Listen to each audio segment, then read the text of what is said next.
This episode of the Ask Joe Powder Powdcast is brought to you by Gema. Synchronized monitoring and control of your entire automated process is the core of Gema's Magic Control 4.0 data management systems, with options like line management, offering deeper insight into productivity and consumption, or energy management, allowing you to monitor and save both energy and air consumption, or batch management, offering tracking of powder used to coat production batches. Gema provides the very best in technology and connectivity for smarter factory automation. To learn more about Gema's Magic Control 4.0 data management systems, visit CompleteItWithGema.com. When you want to know that everything is covered, complete it with Gema.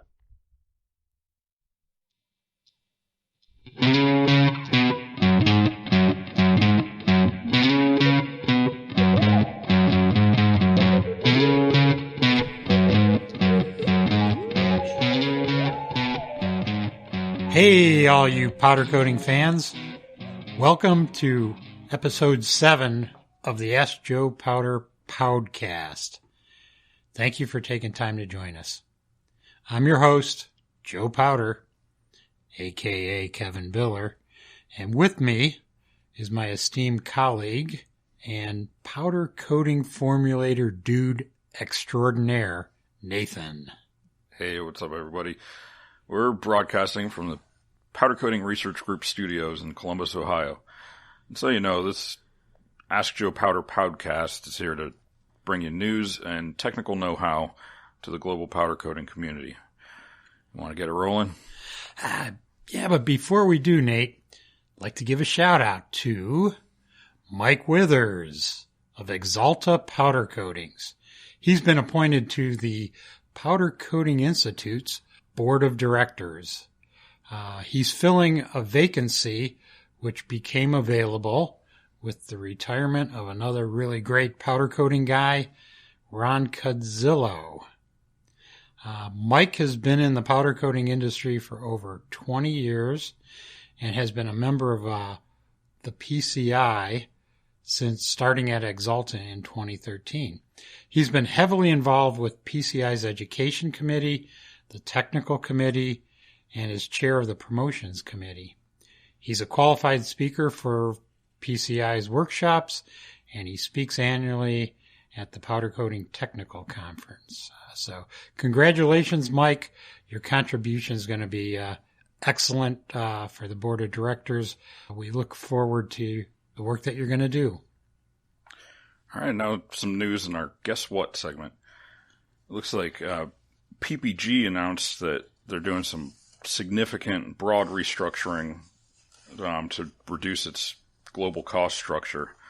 They cited weakened global economic conditions stemming from the COVID-19 pandemic and the related pace of recovery in a few end-use markets, along with further opportunities to optimize supply chain and functional costs.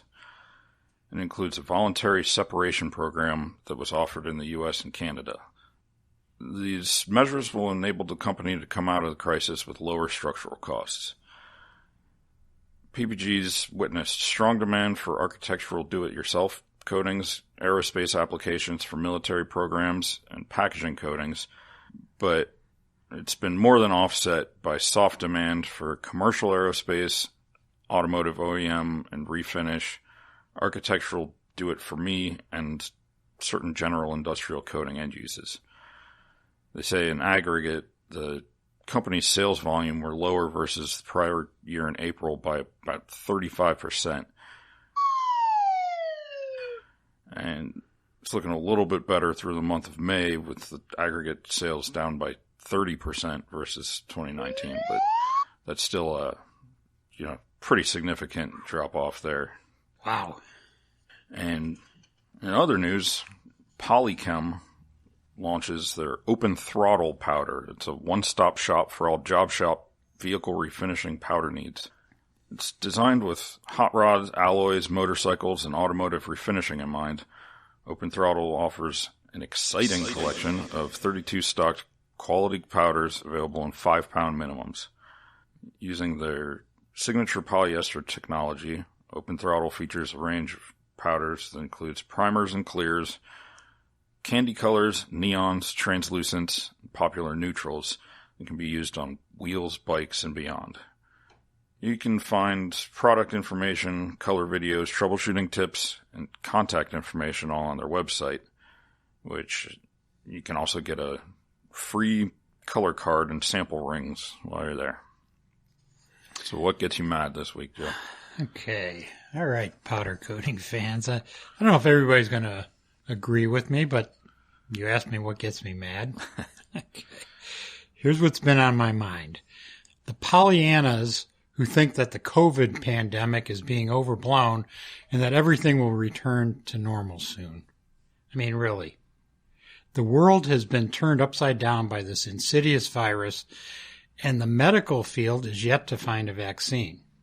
And not that we should expect one shortly, but some of these deluded types think that it's just another strain of the flu and that businesses should have been open rather than taking the cautious but reasonable route of protecting their employees and customers by practicing social distancing, serious hygiene and disinfecting measures, and by limiting the exposure to this largely unknown killer. And also, some people think everything will be back to normal soon. Well, guess again. I've talked with various sectors of the powder coating supply chain, including raw material suppliers, powder coating producers, equipment manufacturers, and powder coating applicators. They all report anywhere from a 30 to 50% reduction in business since the COVID virus hit. Unfortunately, we are in this for the long haul, and many sectors and industry will be altered forever, and still others may vanish completely. So be smart, stay safe, and help your fellow humans through these unprecedented times. All right, powder coating fans, it's time for the Q&A portion of our Powdcast. All right, our first question comes from Pratik in Mumbai. He says, Dear Joe Powder, I want to develop polyester-based powder coatings for an auto OEM application. The customer requires 500 hours gasoline resistance. How do I improve gasoline resistance? Hey, Pratik. Hey, greetings, and thanks for your question from Mumbai. Your question's a very good one, and it certainly is a challenge. My first suggestion is not to formulate a polyester, but instead a polyester urethane powder coating. Polyurethanes inherently have better chemical resistance than their straight polyester counterparts. In addition, you can vary the urethane content of the formula by adjusting the hydroxyl number of the polyester you use in your formula. Higher hydroxyl number polyesters require a higher content of urethane crosslinker, which in turn gives you better chemical resistance. And chemical resistance is what you need to achieve the 500 hours of gasoline resistance. So, first choice, first recommendation would be to formulate a polyurethane. However, if you feel you must stick with a straight polyester, you can increase the chemical resistance with a higher than usual acid value polyester. Formulators will know that acid functional or carboxyl functional polyester resins have an acid value which is in the neighborhood of 30 to 35. If you use a polyester with a higher acid value, say somewhere around 50, maybe 50 to 55, this will increase the concentration of the crosslinker, and this will give you the higher chemical resistance. That being said, I'm not sure that'd be good enough for 500 hours of gasoline resistance, so you're going to have to check it for yourself. Anyway, good luck, Pratik. Best regards, Joe Powder. All right, let's take a minute and hear a word from our sponsor.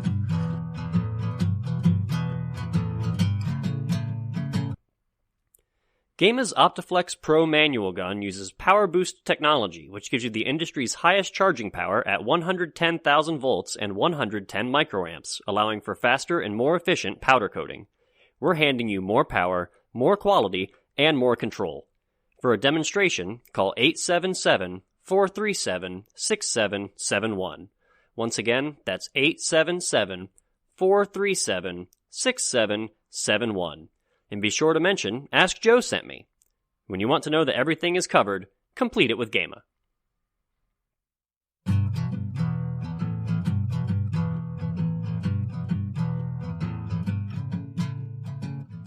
All right, and we've actually gotten a few questions about the same topic, so I'll just fire off a couple of them and see what your thoughts are here. They're having to do with particle size. So the first one from John in Clinton, Iowa. He says, Dear Joe, we coat wire shelving and baskets. We're using an epoxy polyester hybrid powder. As the product line is 95% welded wire assemblies, is there a particle size that would lend itself to consistency of film thickness on the wire and the flat surfaces? We currently experience high film build on the wire surfaces to assure specified film requirements on the flat substrate. Well, I know this is a phenomenon of electrostatics. Will a particular particle size help? And then just a more general question here from Kaleem Muhammad in Ontario, Canada. He says, Hey Joe, just wondering what would be the best particle size distribution for any powder and how powder charging is related to the powder volume. All right, so we got two questions. We got one that was relatively specific from John regarding optimizing the application of powder coatings to wire shelving, which is a very large consumer of powder coatings. And then a general question from Kaleem in Ontario, Canada. And really, the answer is going to be pretty much the same. So here, let's talk about particle size distribution. The particle size distribution of a powder coating is critical to successful application. If we want to say the best, and that was air quotes, my friends, the best particle size depends on what you're coating and how thick you intend to coat the item. For example, if you're trying to coat something around 2 mils or 50 microns, a median particle size diameter of about 35 to 40 microns is a good place to start. But, as you probably noticed, I didn't say particle size, I said particle size distribution being critical. So it's very important to consider the distribution, not just the median particle size. It's critical to avoid a high concentration of fines or small particles. And to define fines, they're particles that are less than 10 microns in diameter. In general, it's best to have a concentration less than 8% of fines. And the reason for this, fines can cause a number of problems. First, by their nature, they make it difficult to fluidize powder because fines have a tendency to agglomerate, which makes it difficult to fluidize the powder, and difficulty with fluidization interferes with the transport performance through the system hoses. Fines also have a tendency to overcharge. By that, I mean they attain a high charge-to-mass ratio, and that makes film build difficult, especially in tight inside corners, which we commonly call Faraday cages. The other thing that fines can do is, because of the high surface area, they can absorb moisture, which causes all kinds of trouble with application. So, have I convinced you that fines are bad news for powder coatings? Okay, now look at the other side of the particle size distribution spectrum. And large particles, those that are greater than 100 microns, can also cause problems. These boulders have trouble making it to the substrate because they're high mass. Gravity takes over and pulls them to the bottom of your booth, which is going to reduce your transfer efficiency. The ones that actually make it to your part may cause an increase in texture. And finally, okay, if we want to talk about texture, if you're looking at a textured powder coating, then you probably would want coarser particle size. And depending on the type of texture, the median particle size may be as high as 70 to 80 microns, and the portion greater than 100 microns might be up to 5 to 10%. Regardless of what your application is, paying close attention to particle size distribution is critical to get the transfer efficiency, performance, and appearance of your coating that you need. Hope this answers your questions, John and Kaleem. Thanks for those questions. Kind regards, Joe. Before we wrap up, let's fill you in on some upcoming events. And the last couple episodes, we haven't really been talking about upcoming events because everything's been changing. Everything's been just getting bumped back. But we actually have some real, concrete information for once. Here we have the DSCT Focus conference in Plymouth, Michigan has been rescheduled again, but now they are scheduling it for the 6th of May, 2021. So hopefully everything's going to be in the clear by then. The Middle East Coding Show also rescheduled again, and that one also 2021, 15th through 17th of June in Dubai. All right, we're still planning on holding the Powder Coating Summit in September of this year.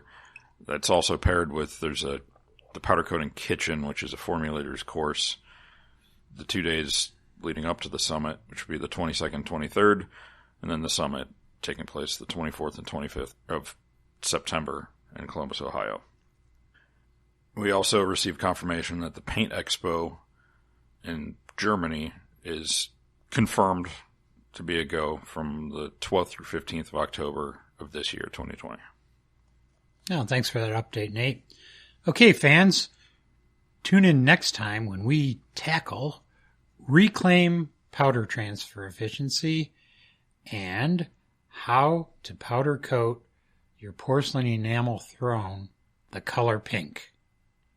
You can find Joe Powder in Powder Coated Tough magazine, PPCJ, which is Polymer, Paint, and Color Journal, and also Finishing Flash, which you can find at Paint and Coatings Industries website, which is part of the BNP Media Group. All right, and you can find us online at askjoepowder.com.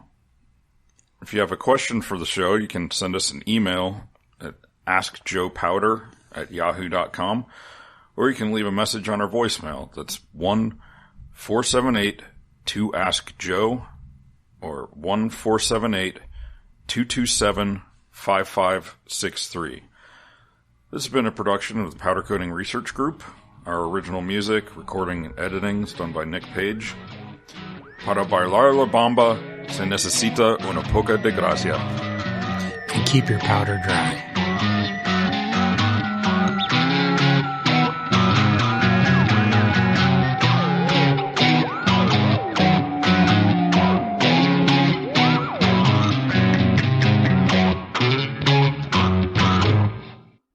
Thank you for listening to the Ask Joe Powder Powdcast. This episode was brought to you by Gema. Whether you're the shop manager, system engineer, or powder coater, once you decide to make Gema an integral part of your shop, you'll understand how simple it is to be so productive. For a demonstration, call 877-437-6771. Once again, that's 877-437-6771. And be sure to mention, Ask Joe sent me. When you want to know that everything is covered, complete it with Gema. Nice. All right. That's about 22 minutes? No. You did a good job over there, bud. I don't know what that was. You care to translate it for us before we publish it? To dance La Bamba, you need a little bit of grace. Okay, cool. That's awesome. Just usually they say, para bailar la bamba se necesita una poca de gracia. Awesome. Sounds funny when you say it deadpan. Yeah, put that to music, Nick.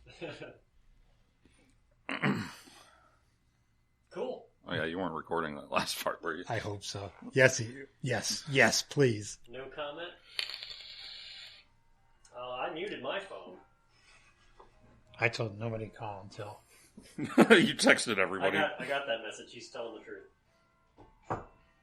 Yeah, I thought it was a porcelain throne, not a porcelain enamel throne. I had porcelain throne. I thought that was a crappy description. Got it.